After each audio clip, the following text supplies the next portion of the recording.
नमस्कार। मेरे YouTube channel ई teaching Gurukul में आपका स्वागत है। सी प्रोग्रामिंग के नेक्स्ट वीडियो लेक्चर में मैं पैटर्न से रिलेटेड जो होता है प्रोग्रामिंग स्टार्ट करने जा रहा हूँ। इसके कंटिन्यूएशन पे मैं बहुत सारे पैटर्न से रिलेटेड प्रोग्राम मैं अपलोड करते जाऊँगा। तो ये उस सीरीज़ में सबसे पहला पैटर्न का मैं बनाने जा रहा हूँ। जनरली पैटर्न डिज़ाइनिंग की जो प्रॉब्लम्स होते हैं वो थोड़ा कॉम्प्लेक्स होते हैं, बट वो बहुत इजी होते हैं। बट उसको हम लोग अगर जब सोचने जाते हैं तो मैक्सिमम स्टूडेंट का यही रहता है, कन्फ्यूजन रहता है या यही हेजिटेशन रहता है कि सर हमको मतलब पैटर्न से रिलेटेड जो होता है प्रॉब्लम सॉल्व करना नहीं आ रहा है। आज भी कई ऐसे बच्चे हैं जो कि मतलब प्रोग्रामिंग तो सीख जाते हैं, बहुत सारे कर सकते हैं, लेकिन पैटर्न से रिलेटेड क्वेश्चन को नहीं। तो जब आप पैटर्न से रिलेटेड क्वेश्चन को सॉल्व करते हैं तो एक तरीके से आप में लॉजिक बिल्डिंग अपने आप होता है।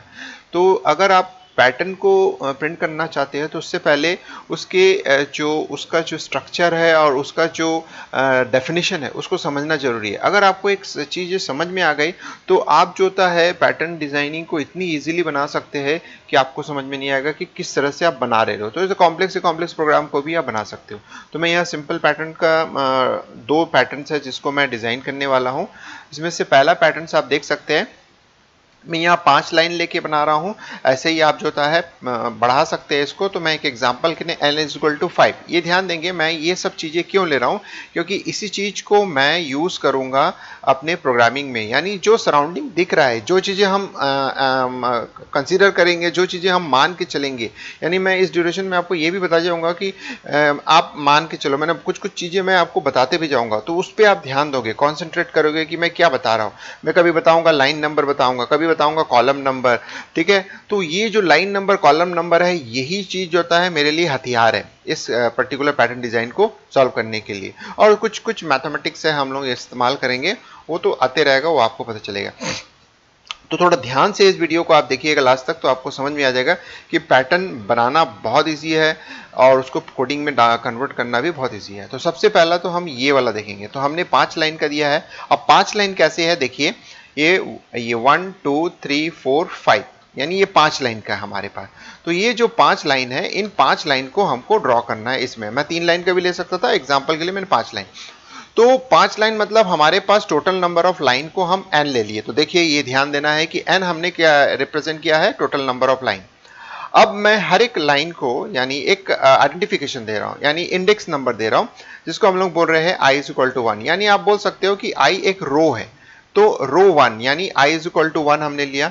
इसको चाहे तो आप रो करके कर सकते हैं। तो मैं इसको i इज इक्वल टू 1 मतलब first line, i is equal to 2 मतलब second line, i is equal to 3 मतलब third line, 4 line and 5 line, इस तरह से मैंने इंडिकेट किया। तो इसका मतलब ये हुआ कि मैं प्रोग्रामिंग पॉइंट ऑफ व्यू से थोड़ा सोच रहा हूँ और यहाँ पे एक नॉर्मल वे में, जनरल वे में सोच रहा हूँ, साथ में उसको प्रोग्रामिंग पॉइंट ऑफ व्यू से भी उसको कन्वर्ट करते जा रहा हूँ। जैसे मैंने प्रोग्रामिंग की पॉइंट ऑफ व्यू से ये सोच लिया कि n मतलब मेरा एक n होगा जो कि वेरिएबल होगा, और n इज इक्वल टू 5 करके, यानी n इज इक्वल टू 5 2 से मतलब जो भी है मैं उसमें ले सकता हूँ। यानी मेरा एक वेरिएबल होगा नंबर ऑफ लाइन्स, कि कितने मेरे को प्रिंट करने हैं। उसके बाद मैंने ये लिखा कि i, इसका मतलब है रो को रिप्रेजेंट करने के लिए मैंने i का इस्तेमाल किया है। तो इसका मतलब है i इज इक्वल टू 1 2 3 4 5, यानी कब तक चलेगा। तो इसका मतलब है 1 2 3 4 5 का मतलब ये हुआ कि मैं इसको n टाइम्स तक चला रहा था, यानी n इज इक्वल टू 5 तक चल रहा है, ठीक है।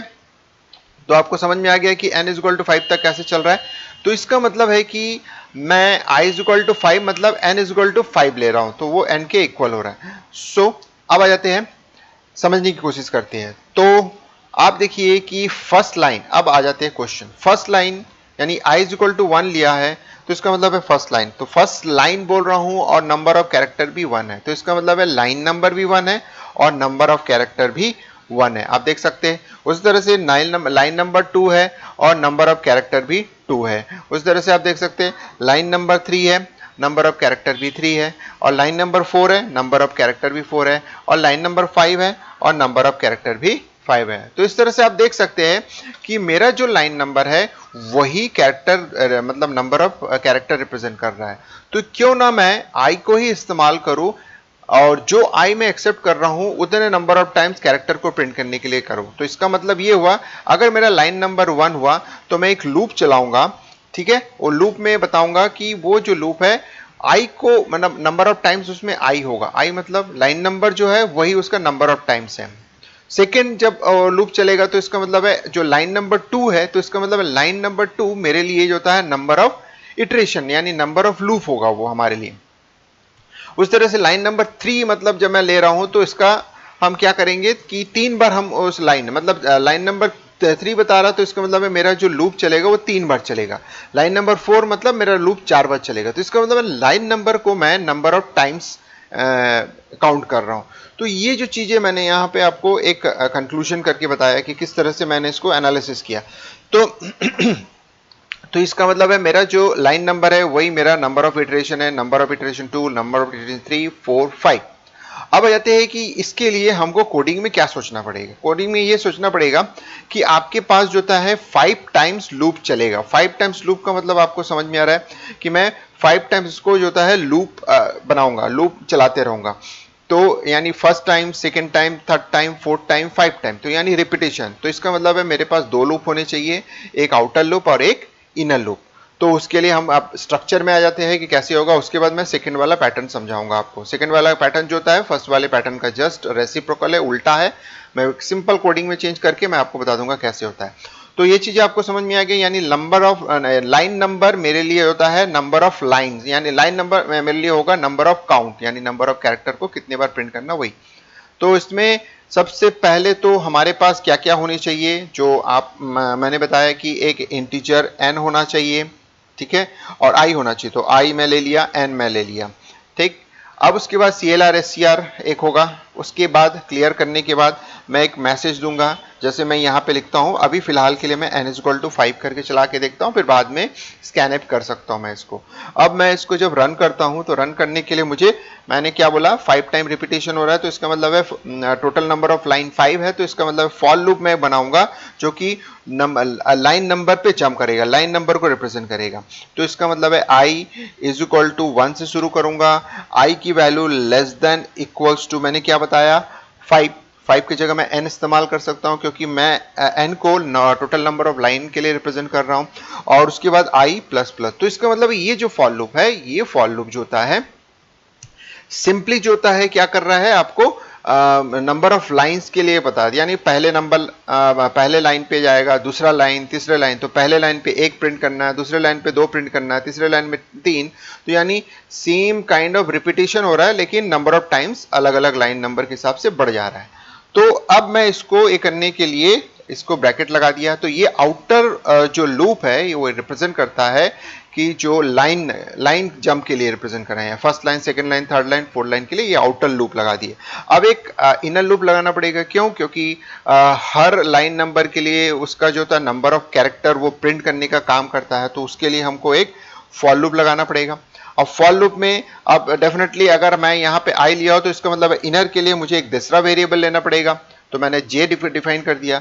अब j क्योंकि i को इस्तेमाल करूंगा तो i की वैल्यू अगर चेंज हो जाती है तो फिर हमारा जो प्रोग्राम का सीक्वेंस बदल जाएगा, वो काम नहीं करेगा।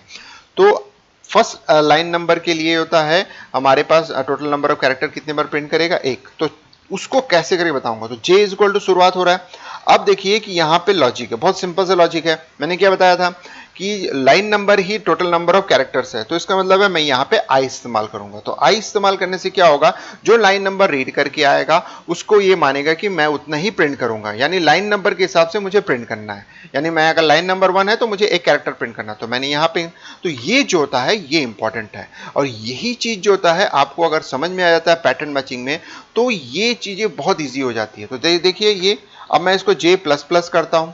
फिर उसके बाद जो होता है फिर मैं इसको प्रिंट करूंगा। सिंपल सी बात है कि इसको प्रिंट करना है। तो ये प्रिंटफ कर रहा हूं। प्रिंटफ में मैं एस्ट्रिक कैरेक्टर्स को यूज करूंगा। ये हो गया प्रिंटफ।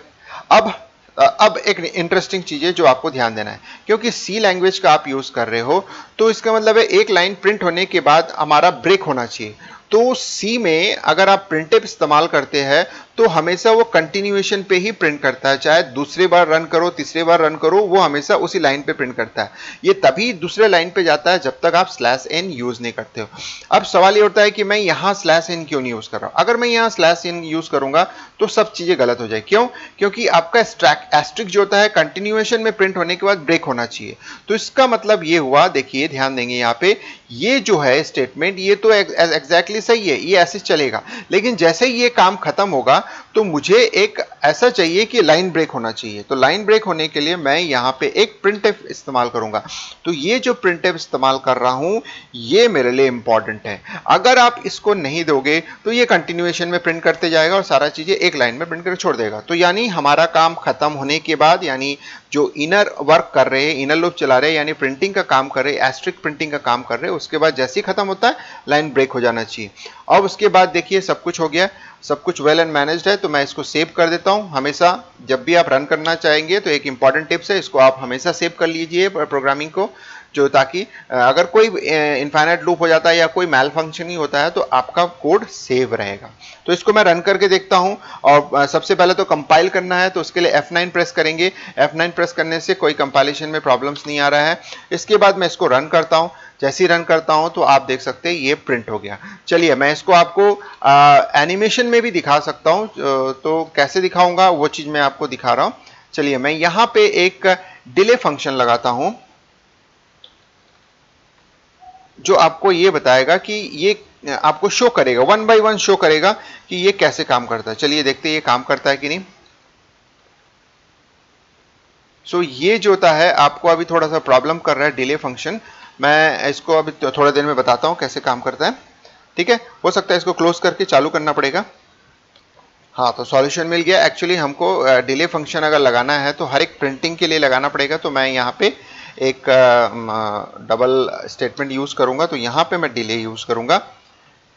देखिए, तो डिले के लिए मैं यहाँ इस्तेमाल करूंगा, जैसे अभी 500 दे के देखता हूँ, क्योंकि थोड़ा ज़्यादा वैल्यू देने से शायद वो अच्छा काम करेगा।